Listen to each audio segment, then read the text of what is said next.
Hey everybody, welcome back for another deep dive. Today we're going to be tackling Robert Kiyosaki's Fake. Oh, yeah. This book really throws down the gauntlet. It questions some of the fundamental ideas we have about money and teachers and even assets.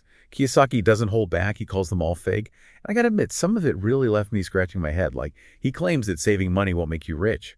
And our houses are actually liabilities. Oh. What? Yeah, he's definitely known for being provocative. And pushing buttons. But I think what's interesting is that he does back up these bold statements with a pretty compelling argument.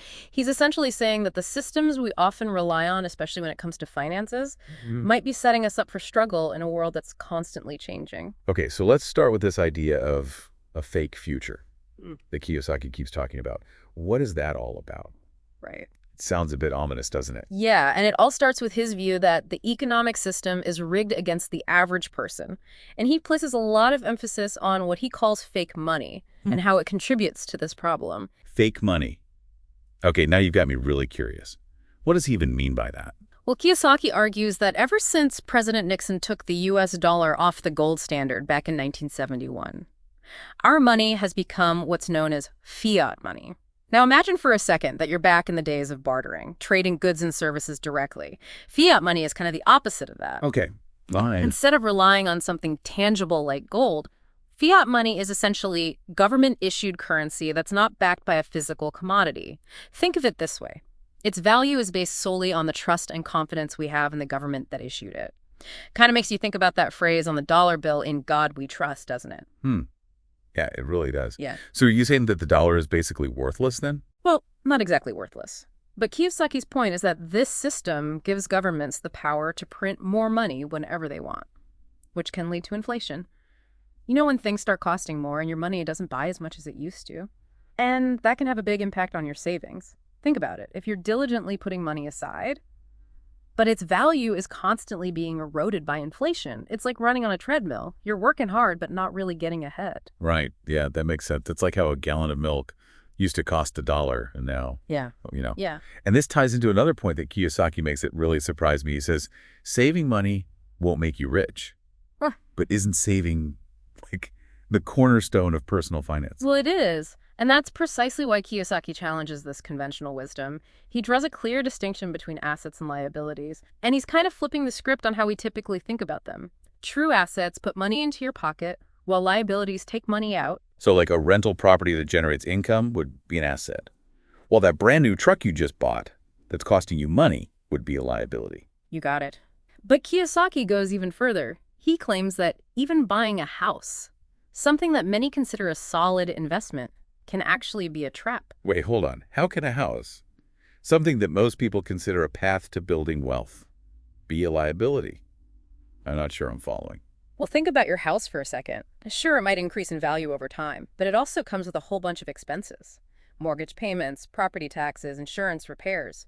So Kiyosaki argues that this constant outflow of cash, rather than generating income, often makes a house more of a liability than an asset. Now, he's not saying that everyone should sell their homes, but he encourages us to look at the numbers carefully and consider the impact on our overall cash flow. Okay, that's making more sense now. So he's challenging us to rethink what we consider assets and to focus on generating income right. Exactly. And Kiyosaki contrasts this with owning a business, which he sees as a potential asset, because it can create a stream of income that flows into your pocket, not out of it. Okay, so we've got fake money. We've got houses potentially being liabilities instead of assets. And then there's this whole idea of fake teachers. Now, as someone who deeply values education, I got to admit, that one made me bristle a bit. I understand. And it's certainly a loaded term. Kiyosaki isn't necessarily saying that all teachers are bad or intentionally misleading us. His critique is more about the education system itself and how it often prepares us for jobs, but not necessarily for financial success. So think about your own experience. Did school really teach you how to manage your money, invest wisely, or build wealth? You know, now that you mention it, not really. It was all about getting good grades and going to college, which, don't get me wrong, is important, but it didn't exactly equip me with the skills to navigate the real world of finances. That's exactly Kiyosaki's point. He argues that traditional schools often fall short when it comes to teaching practical financial literacy, leaving graduates ill-equipped to handle the complexities of money. And he points to the student loan crisis as evidence of this, highlighting the disturbing fact that student loan debt is actually the U.S. government's #1 asset. He even goes so far as to call it a form of extortion. Wow. That's pretty intense. So we've got fake money, we've got fake teachers, and now wait a minute, there's more, right?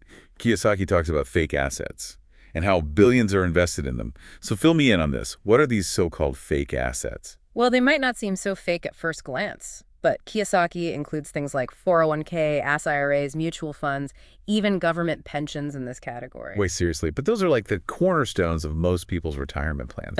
How could you possibly call those fake? Well, it all circles back to his core definition of assets and liabilities. Where's the money flowing?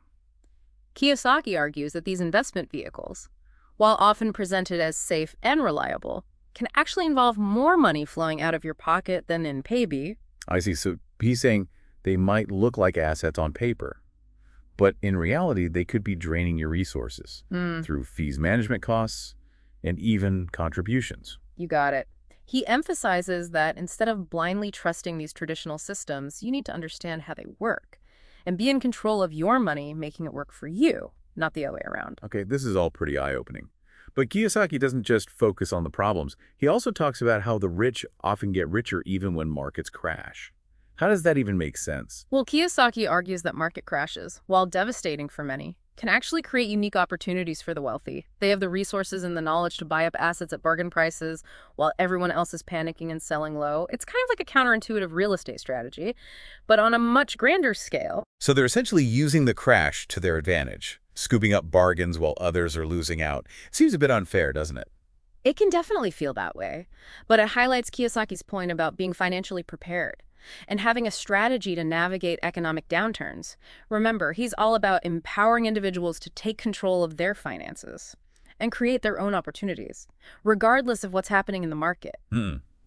It's definitely a lot to process, and it really challenges a lot of the conventional wisdom about money and finance. But I think that's what makes Kiyosaki's work so compelling. He makes you question everything and think differently. Exactly. He's not afraid to stir the pot and make us re-examine our assumptions. And even if you don't agree with everything he says, I think it's valuable to be exposed to different perspectives and think critically about your own financial choices. Well said. And speaking of choices, I want to remind our listeners in Deer Park, LaPorte, and Pasadena that you have a choice to support local initiatives that are making a real difference right here in our community. If you're finding value in this deep dive and the information we're sharing, we encourage you to check out Think and Act locally. Yeah, they're doing amazing work. They're doing amazing work to empower residents in our Southeast Houston area and help us all thrive. You can find a link to donate in the show notes. Every contribution helps us continue these conversations and make a positive impact. Now, getting back to Kiyosaki, one of the things that really stood out to me was his take on the US dollar. He seems pretty skeptical about its future, doesn't he? He does. And it's a bit unsettling, to be honest. What are his concerns exactly? Well, Kiyosaki believes that government-controlled currencies like the US dollar are inherently unstable. He points out that their value is ultimately based on confidence, and if that confidence erodes for whatever reason, the whole system could be at risk. So like a house of cards, it all works as long as everyone believes in it. But if that belief disappears, the whole thing can come crashing down. That's a good analogy. And Kiyosaki argues that we need to be aware of this inherent risk and consider alternative ways to protect our wealth, like investing in assets with intrinsic value, such as gold and silver. He also stresses the importance of diversifying your investments, not putting all your eggs in one basket, so to speak. Right. That makes sense. So what does Kiyosaki suggest we do? Just wait for the inevitable collapse? Not at all. He's all about taking action. He actually provides a lot of practical advice for individuals to take control of their finances and build resilience regardless of what happens with the US dollar or the broader economy. So he's not just doom and gloom, he's offering solutions. Exactly. He emphasizes the importance of financial literacy, understanding how money works, how the financial system operates, and how to make informed decisions that align with your goals. So it's about being proactive, educating yourself, and not just blindly following the crowd. Absolutely. He also talks about the power of entrepreneurship. and creating multiple streams of income. Remember, he achieved financial independence at a young age, and he believes others can do the same by adopting the right mindset and Sure. taking action. This is all incredibly insightful. But before we jump into Kiyosaki's personal journey and the specific steps he took, let's take a quick pause. Of course. It's a lot to take in, and we want to make sure you have time to digest it all. We'll be back in a moment to continue our deep dive into Robert Kiyosaki's Fake. Welcome back. Before the break, we were discussing some of the thought-provoking and sometimes unsettling ideas presented in Robert Kiyosaki's Fake. We've unpacked his concepts of fake money, fake teachers, and even fake assets.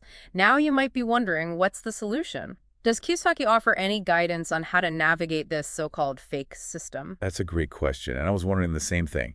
It can feel overwhelming to hear about all these potential pitfalls, especially if you're just starting out on your financial journey.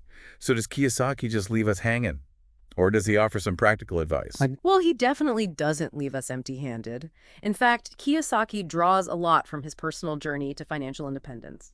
He achieved this at a young age, and he attributes much of his success to entrepreneurship and making savvy investment choices. Throughout the book, he emphasizes the importance of taking control of your financial future and not relying solely on traditional systems. That makes sense, but it's easier said than done right. Not everyone is cut out to be an entrepreneur.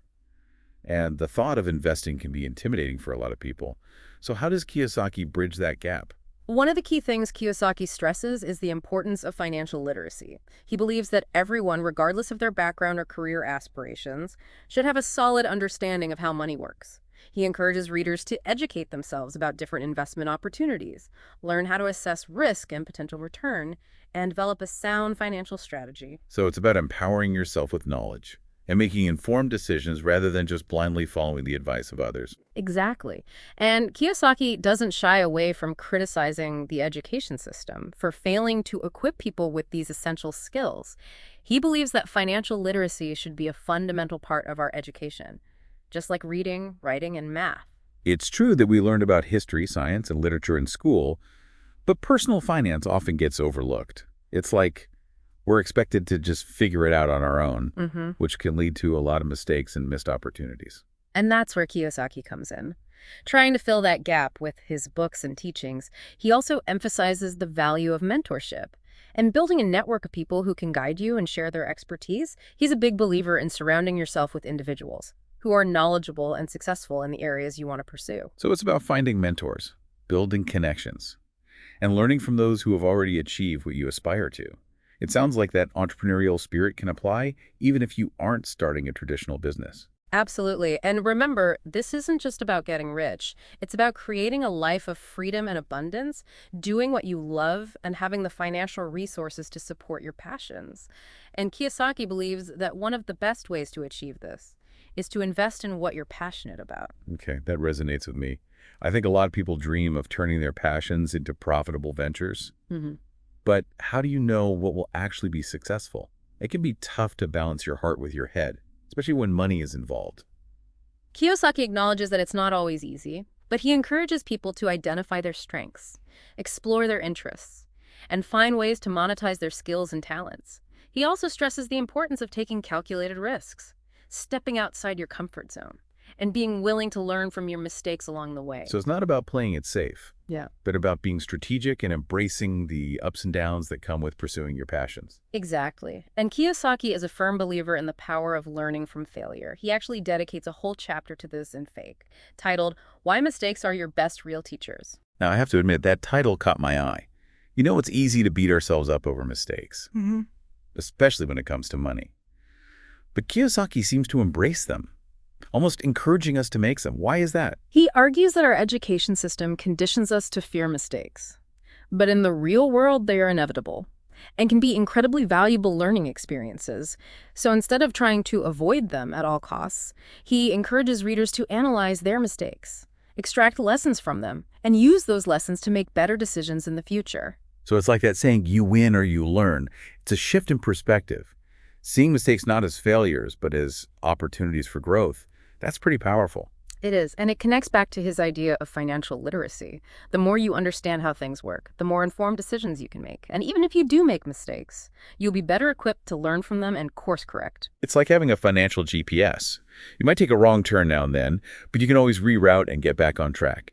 And I love how Kiyosaki emphasizes the importance of asking for help, something that is often discouraged in traditional schooling, where we're supposed to have all the answers. Absolutely. He argues that successful entrepreneurs and investors rarely go it alone. They build teams, surround themselves with mentors, and are willing to ask for guidance when they need it. So it's not a sign of weakness to ask for help, but rather a sign of strength and a commitment to learning and growth. Exactly. And it circles back to his idea of building a strong team, whether that's through mentors, advisors, or partners. Having a network of people you trust can make a huge difference in your journey. That makes a lot of sense. We've talked a lot about the potential pitfalls of traditional systems and the importance of financial literacy. But Kiyosaki doesn't just offer abstract concepts. He also provides some very concrete advice for protecting yourself from economic turmoil, especially when it comes to the US dollar. He doesn't paint a very optimistic picture of its future, does he? He does express some concern about the long-term stability of government-controlled currencies, and the US dollar is no exception. He points to historical examples of hyperinflation and economic crises caused by excessive money printing, suggesting that we can't just assume the dollar will always maintain its value. That sounds a bit scary. Is he saying that we should all panic and ditch the dollar? What does he suggest we do? No, not at all. He's not advocating for panic, but rather for preparedness. He encourages people to diversify their assets, meaning not putting all their eggs in one basket. This might involve investing in things like gold and silver, which have historically held their value during times of economic uncertainty. So it's like having a backup plan, a way to hedge against potential risks and protect your wealth, no matter what happens with the dollar. Exactly. He's all about creating a safety net and building financial resilience. He also stresses the importance of developing multiple streams of income. So instead of relying solely on a job, he encourages people to explore different ways to generate cash flow.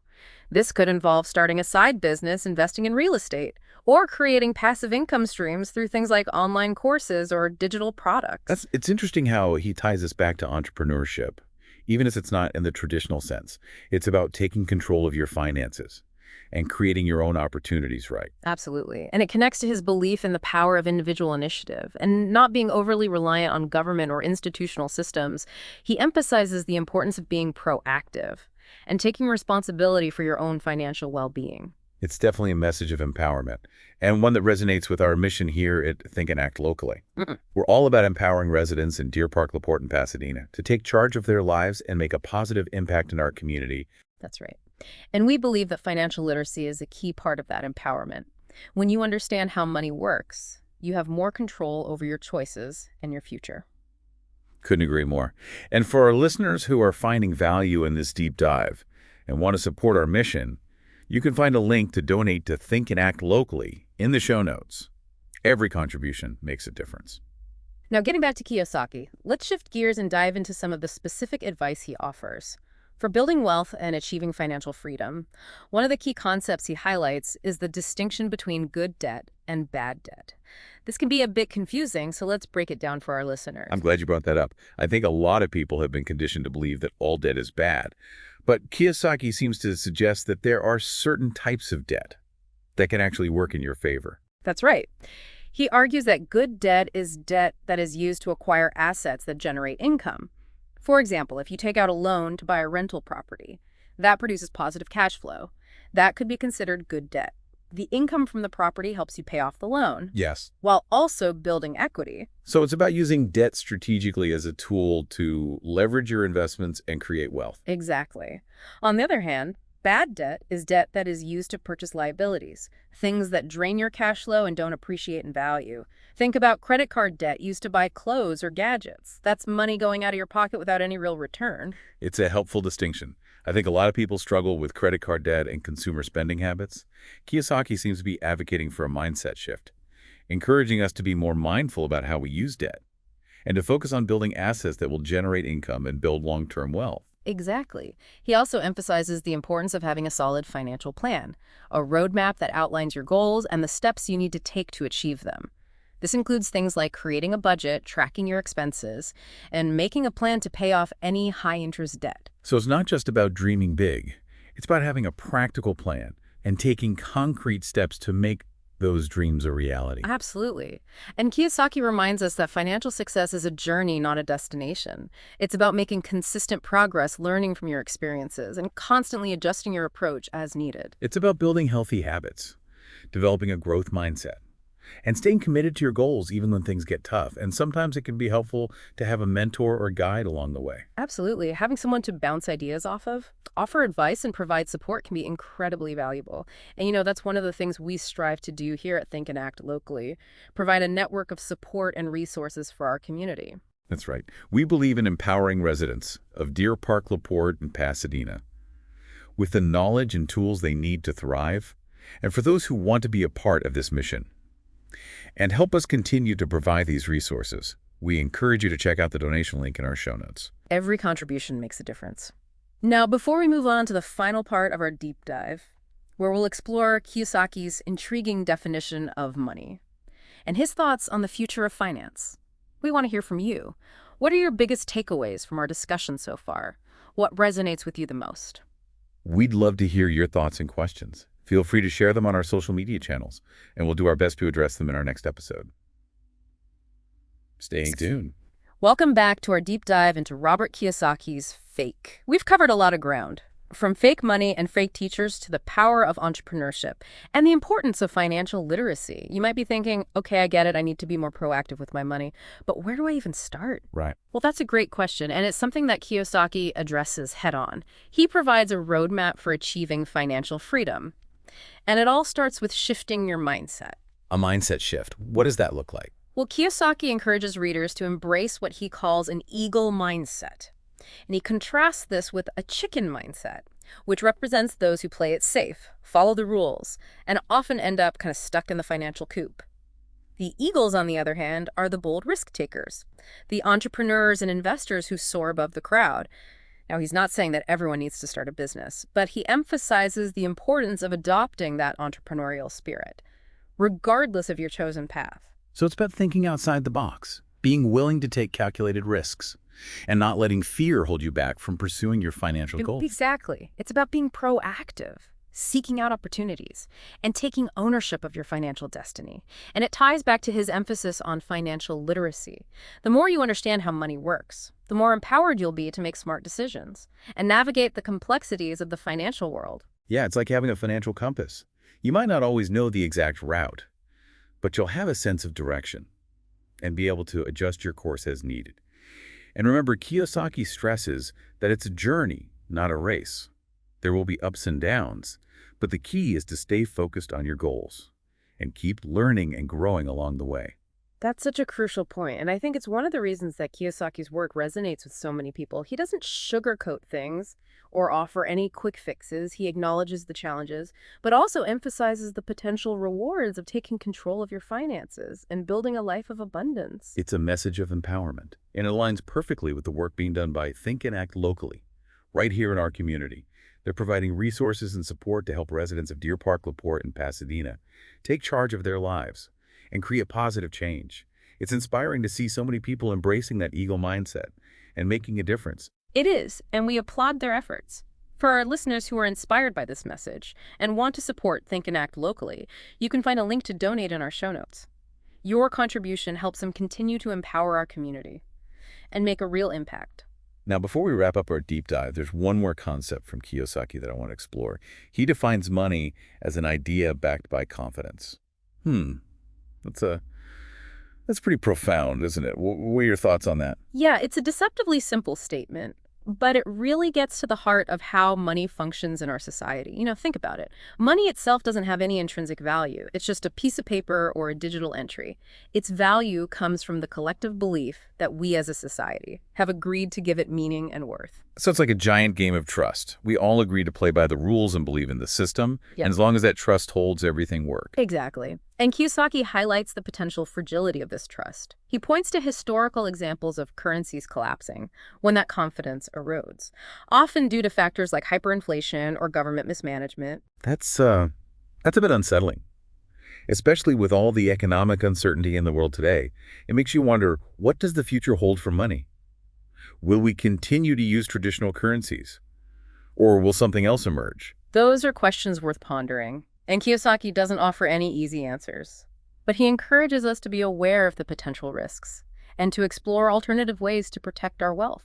This might involve diversifying into assets like gold and silver, investing in real estate, or even exploring cryptocurrencies, which are decentralized and not controlled by governments. It sounds like he's advocating for a proactive approach, not just waiting to see what happens, but taking steps to prepare for different possibilities. Absolutely. And that's where financial literacy becomes so crucial. The more you understand about different asset classes, investment strategies, and the global financial landscape, the better equipped you'll be to make informed decisions and navigate whatever the future holds. It's about taking ownership of your financial well-being and creating a future that aligns with your values and goals.